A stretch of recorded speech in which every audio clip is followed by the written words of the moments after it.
Hi everyone! Welcome to my channel at ngayon, titingnan natin ang isa pang kakilakilabot na kaso.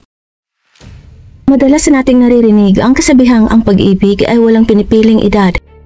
Sa ilang pagkakataon, totoo ito. Pero kapag may malaking agwat sa edad ng magkasintahan, maaaring maapektuhan ang takbo ng kanilang relasyon. Kung paano ito mapupuo at kung magtatagal ba ito sa paglipas ng panahon. Ang kwento ni Nadine Hinterholzer ay yumanig sa buong Austria noong taglagas ng 2018. Naganap ang trahedya sa tahimik na bayan ng Kitzbühel. Isang kilalang destinasyon para sa mga winter sports. Isang kwentong nagsimula sa pag-ibig. Ngunit nagtapos sa isang malagim na krimen na tumapos ng 5 inosenteng buhay. Si Nadine Hinterholzer ay isinilang noong May 13, 1999 at lumaki sa postcard na bayan ng Kitzbühel sa Austria, isang ski resort na may populasyong hindi aabot sa 9,000. Siya ang bunso sa 2 anak ni Robert at Andrea at lumaki kasama ang kanyang kuya na si Kevin na 5 taon ang tanda sa kanya. Maayos ang pamumuhay ng pamilyang Hinterholzer. Sina Robert at Andrea ay may-ari ng matagumpay na souvenir shop, naninirahan sa isang maluwag na 2 palapag na bahay at naibigay sa kanilang mga anak ang isang ligtas at mapagmahal na kapaligiran. Pinahalagahan nila ang matibay na ugnayan sa pamilya, bukas sa komunikasyon at kalidad na edukasyon. Palagi nilang hinihikayat ang kanilang mga anak na sundin ang kanilang mga hilig. Mula pagkabata, masigla at puno ng enerhiya si Nadine. Bagamat hindi siya perpektong estudyante, maganda ang kanyang performance sa eskwela at malalim ang interes niya sa panitikan at tula. Pero ang pinakaminahal niyang bagay ay ang pagsayaw. Seryoso niya itong tinutukan, umaasang maging profesional na mananayaw. Buong suporta naman ang kanyang mga magulang. Sila ang gumastos sa mga studio sessions at master classes kasama ang mga profesional. Kilala si Nadine sa kanyang masayahin at mabait na ugali. Madali siyang nakikipagkaibigan, madaling nakakasama sa iba't ibang grupo at kayang makipag-connect kahit kanino. Habang siya ay tumatanda, mas lalo siyang naging kaakit-akit. May maamong mukha, mahaba ang buhok at may maayos at eleganteng pangangatawan. Bagamat maraming humahanga sa kanya, mas pinili niyang ituon ang pansin sa pagsasayaw kaysa sa pakikipagrelasyon. Sa edad na 14, nakilala ni Nadine si Andres, isang 20 years old na lalaking dating kaklase ng kanyang kapatid na si Kevin. Hindi pa ito kailanman nakapunta sa bahay ng mga Hinterholzer. Pero noong nagkita sila ni Nadine, agad silang nagkaroon ng koneksyon. Mabilis na nabuo ang damdamin sa isa't isa. Ngunit ang 6 na taong agwat sa edad nila ay isang malaking balakid. Si Nadine ay minor de edad pa at nasa high school, samantalang si Andres ay isa ng ganap na binata. Sa simula, nagpalitan sila ng mga numero ng cellphone at dito umikot ang usap-usapan nila sa tawag at sa mga mensahe sa social media. Isang linggo ang lumipas. Niyaya ni Andres si Nadine na mamasyal at mula noon, palihim na silang nagkikita. Wala ni isa sa mga kaibigan ni Nadine o miyembro ng kanyang pamilya ang nakakaalam tungkol dito. Alam ni Nadine at Andres na delikado ang kanilang relasyon, lalo na dahil sa edad ni Nadine. Maaari silang magkaroon ng problema sa batas. Makalipas ang ilang buwan, inamin ni Nadine sa kanyang matalik na kaibigan na may nagustuhan siyang mas nakatatandang lalaki at nagiging seryoso na ito. Sa unang pagkakataon, naramdaman niyang tunay siyang umiibig. Sinabi ni Andres na gusto niya nang makasama si Nadine. Pinag-uusapan niya ang tungkol sa pagpapamilya at pagpapakasal pagdating ni Nadine sa edad na 18. Sa kalaunan, maingat na sinabi ni Nadine sa kanyang ina ang tungkol sa mga pagpapagong nangyayari sa kanya at sinabi niyang may espesyal na taong pumasok sa kanyang buhay. Nag-alala si Andrea sa una, natatakot na masaktan ng kanyang anak. Pero iminungkahi rin niyang imbitahan ni Nadine ang nobyo sa isang hapon upang personal nila itong makilala at maintindihan ang intensyon ng lalaki. Pinaghandaan ni Andres ang gabing yon. Gusto niyang mag-iwan ng magandang impresyon. Maayos ang kanyang kilos. Ipinakita ang tapat na damdamin niya para kay Nadine at sinabi niyang susuportahan niya ito sa pagtatapos ng pag-aaral at pag-abot ng pangarap. Unti-unting napalapit sa kanya sina Robert at Andrea. Matalino, mahinahon at mapagkakatiwalaan daw ito. Maging si Kevin ay nagpatotoo sa kabaitan ni Andres. At pagsapit ni Nadine sa edad na 16, pinayagan ni na Robert at Andrea si Andres na tumira sa kanilang bahay. Buo ang suporta ng mga magulang sa kanilang pagsasama at magkasama na silang namumuhay na parang mag-asawa. Itinuring na rin siyang parang anak ni na Robert at Andrea dahil alam nilang seryoso ang relasyon ng dalawa. Bilang kapalit ay pinatatagan ni Andres ang kanyang ugnayan sa pamilya. Nakamit niya ang kanilang tiwala at pagmamahal. Maayos ang pakikitungo ni Andres sa mga magulang ni Nadine. Lagi siyang makalang at tumutulong sa gawaing bahay. Naging matalik na magkaibigan sila ni Kevin na kuya ni Nadine.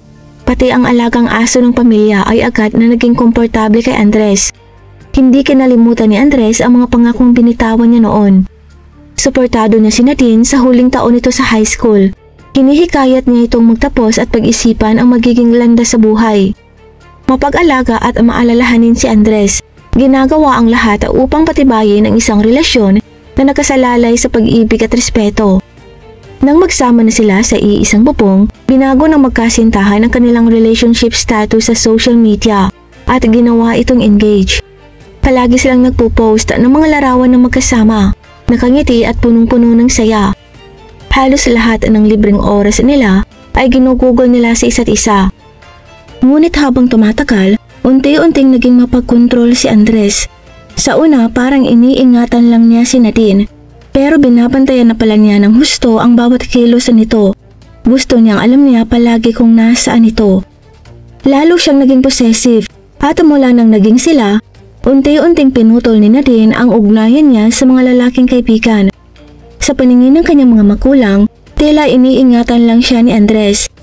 Pero ang totoo, dito na nagsimula ang pagkontrol niya sa buhay ni Nadine.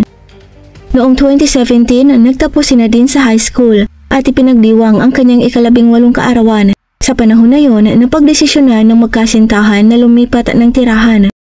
Ipinagkaloob ng lola ni Nadine ang isang maliit pero komportableng apartment sa gitna ng bayan. Isang lugar kung saan maaari silang magsimulang mamuhay ng mag-isa. Muli na namang binanggit ni Andres ang tungkol sa kasal, ngunit sinabi ni Nadine na huwag magmadali. Hindi pa siya handang gumawa ng ganoong kalaking desisyon. Sa kabila nito, hindi naman siya pinilit ni Andres, hindi sa lantaran kahit papaano. Dito na nagsimulang lumitaw ang mga bitak sa kanilang relasyon. Nagdesisyon si Nadine na mag-gap year bago pumasok sa kolehiyo. Gusto niyang pagtuunan ng pansin ang kanyang hilig sa pagsasayaw, kumuha ng lisensya sa pagmamaneho at sanayin muli ang sarili sa wikang French. Matagal ng pangarap ni Nadine ang makapunta sa Paris. Marami siyang plano para sa kinabukasan pero ngayon wala pa sa listahan ng pagpapakasal o pagkakaroon ng pamilya. At lubos itong ikinapanlumo ni Andres. Habang namumuhay na sila sa apartment na ibinigay ng lola ni Nadine, unti-unti nang naramdaman ang bigat ng araw-araw na buhay sa kanilang relasyon. Nagtatrabaho si Andres ng matagal sa construction at pag-uwi niya, pagod na pagod siya. Ang gusto lang niya ay humilata at manood ng TV. Si Nadine naman na puno pa rin ng sigla. Gusto niyang lumabas, makipagkita sa mga kaibigan, sumali sa mga klase ng sayaw at sulitin ang kanyang kabataan. Tuwing umaga pumupunta siya sa dance studio. Kinahaponan, nakikipagkita siya sa mga dating kaklase para sa driving lessons. Pagkatapos ay nagkakape sila o namimili. Legal na siyang nasa tamang edad, pero ang puso at kilos niya ay parang isang tipikal na dalaga. Sabik sa saya, madaling mainip sa paulit-ulit na gawain. Lalong naramdaman ni Nadine at ng kanyang mga kaibigan ang agwat ng edad nila ni Andres. Si Andres ay tila tumatanda ng mas mabilis, parang nasa ibang yugto na ng pamumuhay. Kaunti lang ang mga bagay na pareho nilang gusto at mas kaunti na rin ang mga pinag-uusapan nila. Kailangan pa ni Nadine na humingi ng pahintulot kung gusto niyang lumabas sa gabi kasama ang kanyang mga kaibigan. Si Andres na madalas napagod ay bihirang sumama sa kanya at hirap siyang payagan si Nadine na umalis ng mag-isa dahil sa kanyang pagkaseloso at pagkapossessive. Naging madalas ang tensyon sa pagitan nila. Sa tuwing binabanggit ni Andres ang kasal at pagkakaroon ng pamilya, lalo lamang naiinis si Nadine. Naiinis na si Nadine, pakiramdam niya ay kinukulong siya ni Andres. Pinipilit siyang manatili sa bahay, malayo sa paningin ng iba at sa isang buhay na hindi pa siya handa. Ayaw niyang talikuran ang kanyang mga pangarap. Gusto ni Nadine na magdingning, maging isang profesional na mananayaw, sumali sa malalaking pagtatanghal at kilalanin sa sarili niyang pangalan. May talento at determinasyon siya at hindi niya ito kayang isuko. Paulit-ulit na sinabi ni Nadine kay Andres na kailangan niya ng pahinga, panahon para maghiwalay muna sila at pag-isipan kung may patutunguhan pa ba ang kanilang relasyon. Ngunit hindi siya siniseryoso ni Andres. Tinatawanan lang ito ni Andres. Iniisip na gusto lang siyang inisin ni Nadine. Ang iniisip niya, hindi siya kailanman iiwan ng babaeng inalagaan at hinubog niya mula pagkadalaga. Ngunit palihim na naging bukas si Nadine sa kanyang mga kaibigan at malalapit na kakilala tungkol sa balak niyang tuluyang tapusin ang relasyon. Pinili ng kanyang mga magulang na huwag makialam, naniniwalang dapat nilang ayusin ito sa sarili nilang paraan. Pero ang kanyang mga kaibigan, buo ang suporta sa desisyon ni Nadine. Sa palagay nila, wala nang saysayang kasal kung ang relasyon ay unti-unti nang nasisira at ang dating pagmamahalan ay matagal nang nawala. Habang abala si Andres sa pagpaplano ng proposal at pagbuo ng kanilang kinabukasan, si Nadine naman ay iniisip kung paano niya maipapakausap kay Andres na lumipat na ng tirahan nang hindi na uuwi sa away. Noong June 2018, matapos niyang ipagdiwang ang kanyang ika-19 na kaarawan, muling binanggit ni Nadine ang tungkol sa paghihiwalay. Ngayon, mas matatag na siya sa kanyang paninindigan. Pero sinikap pa rin niyang panatilihing maayos ang usapan. Iminungkahi niyang manatili na lang silang magkaibigan. Sa edad na 25, napagpasyahan ni Andres na umayon na lang muna. Akala niya kapag pinabayaan niya si Nadine, magiging kalmado ito, mag-iisip ng mabuti at babalik din sa kanya. Ang iniisip niya, kapag naramdaman ni Nadine na baka mawala siya, magbabago rin ang isip nito. Tumagal ng ilang linggo bago niya tuluyang naimpake ang kanyang mga gamit at pagsapit ng unang linggo ng July, lumipat na siya pabalik sa bahay ng kanyang mga magulang. Sa isip ni Andres, hindi pa ito ang wakas ng kanilang relasyon. Samantala, sinabi ni Nadine sa kanyang mga kaibigan na tuluyan na silang naghiwalay. Malinaw niyang sinabi, magkaibigan na lamang sila at wala nang mangyayari pa sa kanilang dalawa. Ikinuwento rin niya na hindi kailanman naging marahas o bastos si Andres sa kanya at tila tinanggap naman nito ng mahinahon ng kanilang paghihiwalay. Matapos ang hiwalayan, nanatili pa rin silang makakilala sa iisang grupo ng mga kaibigan at madalas pa rin silang nakikita sa mga pagtitipon. Patuloy rin ang pagiging magkaibigan ni Andres at Kevin, ang kapatid ni Nadine. At madalas pa rin siyang bumibisita sa bahay ng pamilyang Hinterholzer, kung saan tinatanggap pa rin siya na parang bahagi ng pamilya. Malamang ay ginamit ni Andres ang koneksyon niya sa pamilya upang manatiling malapit kay Nadine. Tahimik na umaasa na magkakabalikan pa sila. Iniisip niyang maaaring hikayatin siya ng mga magulang ni Nadine na bigyan siya ng isa pang pagkakataon. Kaya't matiisin siyang naghintay. Hindi siya pumapalya sa mga hapunan ng pamilya. Lagi niyang sinasamantala ang pagkakataon na mapalapit kay Nadine kahit saglit lamang ang usapan. Ngunit unti-unti nang naramdaman ni Nadine na hindi pa rin tuluyang nakakalimot si Andres. Ang totoo, nagsimula na siyang magduda kung tinanggap nga ba talaga ni Andres ang kanilang paghihiwalay. Tuwing nagkikita sila sa bahay ng kanyang mga magulang, nakakaramdam siya ng kaba at hindi mapakali. Tinitingnan siya ni Andres nang may tahimik ang ngunit matinding pananapik, parang hinihintay na muli siyang tanggapin ni Nadine sa kanyang buhay. Napansin na rin ni Kevin na hindi siniseryoso ni Andres ang paghihiwalay nila. Akala ni Andres ay pansamantalang tampuhan lamang yon, isang bagay na lilipas din kay Nadine. Patuloy ang pagbanggit ni Andres kay Nadine. Lagi niyang tinatanong si Kevin at ang mga magulang nito kung binabanggit ba siya ni Nadine o nagpapakita ng kahit anong senyales na gusto pa siyang balikan. Kapag sinasabi nilang wala, iniisip ni Andres na nahihiya lang si Nadine na pag-usapan yon kasama ang kanyang pamilya. Tiyak siyang magpaparamdam din si Nadine kalaunan. Unti-unti nang naging mas madilim ang kilos ni Andres. Ang dating mukhang pusong napiko, ngayon ay parang isang uri ng labis na pagkahumaling. Palagi niyang binabanggit si Nadine. Lumilitaw siya sa mga lugar na madalas puntahan nito at ginagawa ang lahat para mapansin ni Nadine. Pinapadalhan niya si Nadine ng tawag at mensahe ng napakarami bawat araw. Sa bawat pagkikita nila, humihingi siya ng tawad, nangangakong magpapago at nakiusap ng isa pang pagkakataon. Pero matatag si Nadine sa kanyang desisyon. Sinusundan na ni Andres si Nadine kahit saan ito magpunta at lalo itong nakakainis para sa kanya. Sinisika pa rin niyang huwag gumawa ng gulo. Kalmado ang kanyang kilos. Nag-aalok na ihatid si Nadine pa uwi o bayaran ng inumin kahit alam niyang tatanggihan siya nito. Sa tuwing tinatanggihan siya, iniisip niyang sinusubok lang siya ni Nadine at sa huli babalik rin ito sa kanya. Halos 3 buwan ang lumipas na ganito ang sitwasyon. Ayaw tanggapin ni Andres ang katotohanan. Patuloy pa rin niyang binabanggit ang kanilang kasal kahit malinaw ang sinabi ni Nadine na ang lahat ng iyon ay isang pagkakamali ng kabataan. Noong September, inulit ito ni Nadine sa harapan ng kanyang pamilya habang sila'y nakahapunan sa bahay. Bisita na naman si Andres noong gabi na yon. Bagamat halatang nasaktan sa mga sinabi ni Nadine, agad siyang nagpanggap na kalmado at binago ang usapan na parang walang nangyari. Simula noon, iniwasan na ni Nadine ang lahat ng uri ng komunikasyon sa kanyang ex. Sinabi niya sa mga kaibigan niyang pakiramdam niya ay sinusundan siya at ayaw na niyang magkaroon pa ng kahit anong ugnayan kay Andres, kahit pagkakaibigan. Pero iba ang kwento ni Andres. Giit ni Andres na lihim na gusto pa rin ni Nadine ang atensyon mula sa kanya at gusto nitong habulin siya at sundin ang lahat ng kanyang kagustuhan. Lahat ay nagbago noong 5 ng Oktubre 2018, 3 buwan matapos ang kanilang paghihiwalay. Noong gabing yun ng Biyernes, nagkayayaan sina Andres at Kevin o minom sa bar upang mag-relax at magkwentuhan. Wala namang sinyales na may masama o kakaibang mangyayari.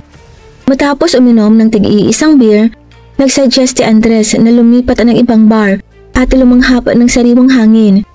Paulit-ulit niyang ginawa ito.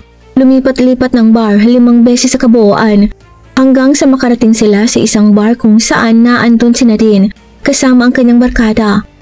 Noon lang napagtanto ni Kevin na hindi basta-basta lang ang paglipat-lipat nila. Hinahanap pala ni Andres si Nadine. At ngayong nakita na niya ito, ayaw na niyang umalis. Diretso siyang lumapit sa mesa ni Nadine. Tinangka siyang pigilan ni Kevin pero hindi siya umapot at may masamang kutob na siya sa maaaring mangyari. Sa mga kasama ni Nadine, may isang binatang hindi kilala ni na Kevin at Andres. Tabi niya si Nadine, nagngingitian, nagtatawanan at kitang-kita ang saya. Nang makita ito ni Andres, agad siyang nairita at nagpakita ng inis. Nilapitan niya si Nadine, hinawakan ito sa braso at pilit siyang hinihila palayo. Ito ang unang pagkakataon na naging ganito ka-agresibo si Andres at labis itong ikinabahala ni Nadine. Isang lalaking malapit sa kanila ang agad na tumayo upang ipagtanggol si Nadine. Ipinakilala niya ang sarili bilang Florianian, kalmado pero matatag. Sinabi niya kay Andres na kung may dapat pag-usapan, gawin na lang ito sa lapas. Si Florian ay matangkad, may magandang pangangatawan at isa sa mga umaangat na bituin sa larangan ng hockey. Kung nauwi yon sa suntukan, malamang na walang laban si Andres at alam niya ito. Kaya umatras siya bago pa magkaroon ng gulo.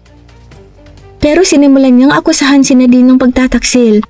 Ipinaliwanag ni Florian na magkaibigan lang sila ni Nadine at wala silang romantikong relasyon. Pero hindi ito nakatulong upang mapakalma si Andres. Halos hindi na rin nakontrol ni Kevin si Andres, pero nagawa pa rin niyang mailabas ito bago pa lumala ang sitwasyon. Pagkalabas nila, bumigay si Andres.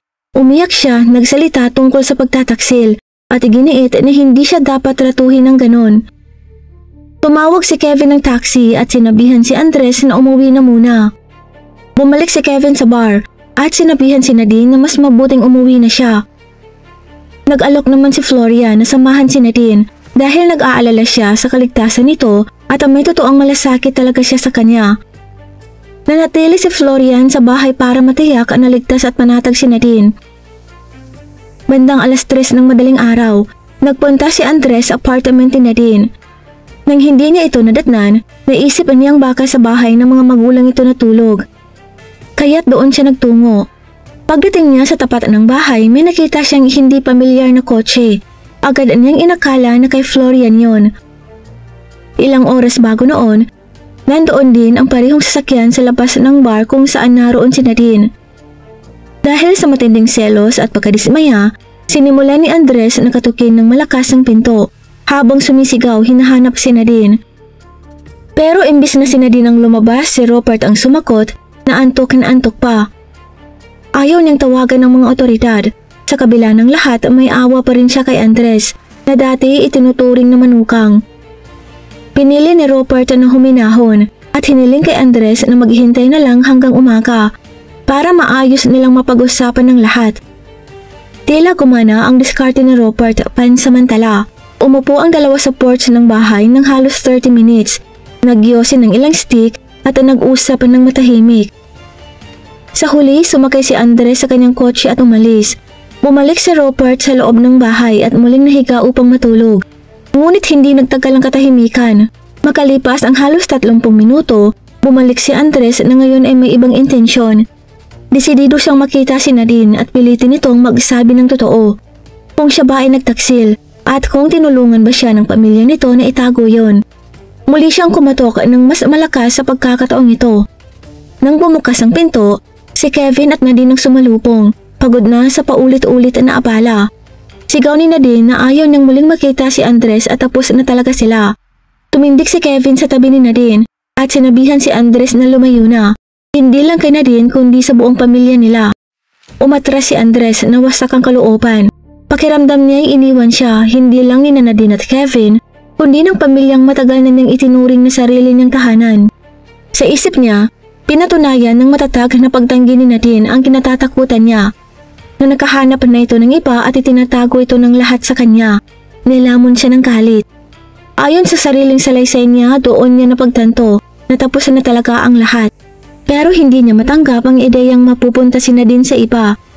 Umuwi si Andres hindi para pakalmahin ng sarili, kundi upang kumuha ng armas. Kinuha niya ang baril mula sa isang nakatagong lalagyan, kasama ang isang bat at kutsilyo. Pagsapit ng 5:30 ng umaga, bumalik siya na may dalang nakakakilabot na layunin. Nang muling may kumatok ng malakas, alam agad ng pamilya kung sino yon.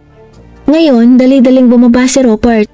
Handa nang balaan si Andres. Natatawag na siya ng pulis kung hindi pa ito tumigil.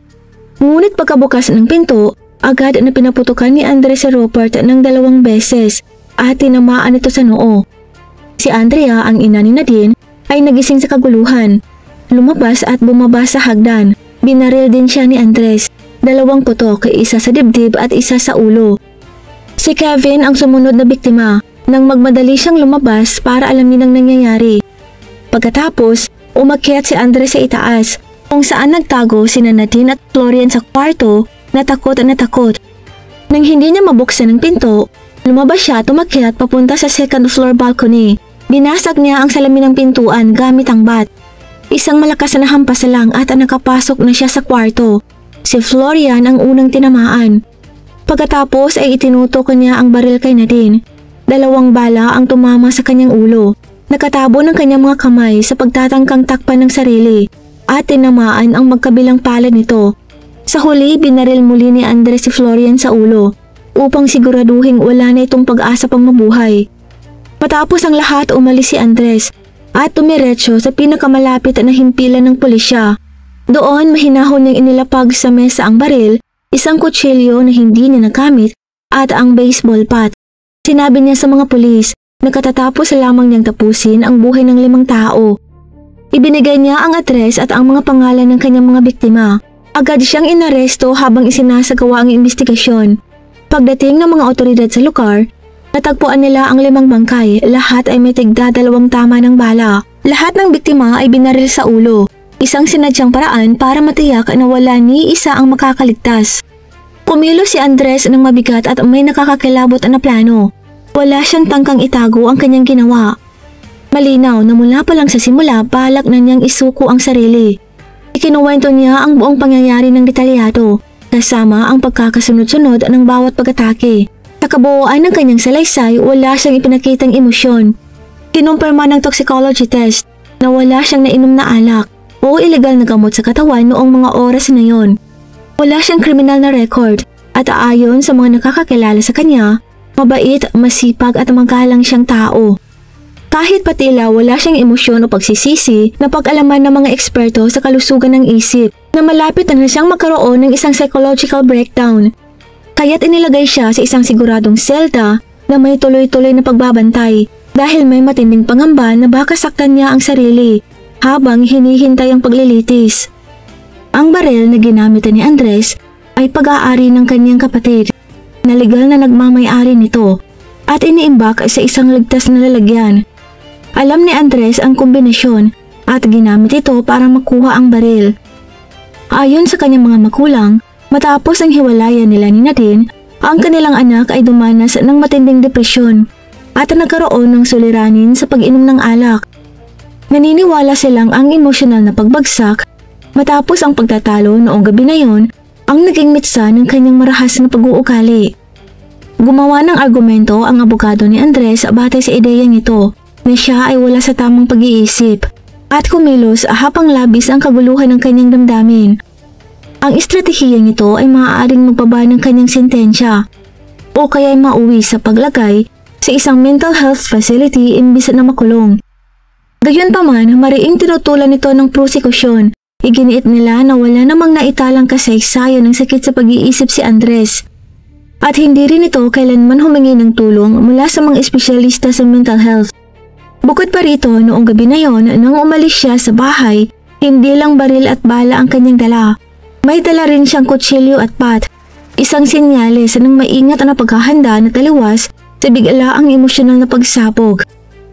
Ang katotohanang tinarget niya ang ulo ng bawat biktima ay nagpapakita ng sadyang pagpaplanong tumapos. Iba't ibang independenteng pagsusuri ng psychiatrist ang nagsabing si Andres ay nasa tamang pag-iisip at lubos na alam ang kanyang mga ginagawa noong gabing naganap ang krimen. Walang basihan para sa kaluwagan ng hatol at siya ay tuluyang itinuring na ganap na responsable sa mata ng batas. Nanatiling malamig at walang emosyon si Andres habang isinasagawa ang paglilitis. Sinabi lang niyang tatanggapin niya kung ano man ang ipataw sa kanya. Noong tagsibol ng 2020, nahatulan siyang guilty sa planadong pagtapos sa 5 katao at ilegal na pagpasok sa tahanan. Siya ay sinintensyahan ng habang buhay na pagkakakulong. Gayunpaman, ayon sa batas ng Austria, maaari siyang maging karapat-dapat sa parol pagkatapos ng 21 taon. Maraming salamat po sa panonood. Kung hindi naman po kalabisan, paki-like at subscribe po sa aking channel and as always, keep safe everyone.